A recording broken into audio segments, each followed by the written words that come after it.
Philosophy. ప్రాక్టికల్గా ఆలోచిస్తాం విశారదన్ గారు. ఒక ఎమ్మెల్యేగా గెలవాలన్నా, లాస్ట్‌కి ఒక సర్పంచ్‌గా గెలవాలన్నా, వార్డ్ మెంబర్‌గా గెలవాలన్నా, ఎంపీగా గెలవాలన్నా, డబ్బు లేకుండా రాజకీయాలు చేసే పరిస్థితి లేదు. కులం లేకుండా రాజకీయాలు చేసే పరిస్థితి లేదు. అంగబలం లేకుండా చేసే పరిస్థితి లేదు.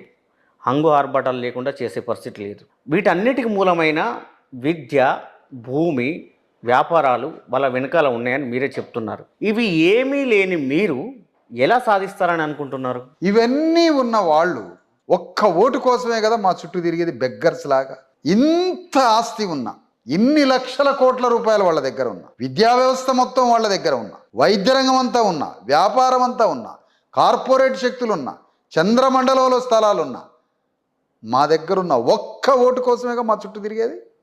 అది చాలు, ఆ ఒక్క ఓటు చాలు. ఆ ఓటు ఖడ్గంతో శిరస్సులు, రాజకీయ శిరస్సులు నరికి పారేస్తాం రాబోయే ఎన్నికల్లో. చూడండి మీరు.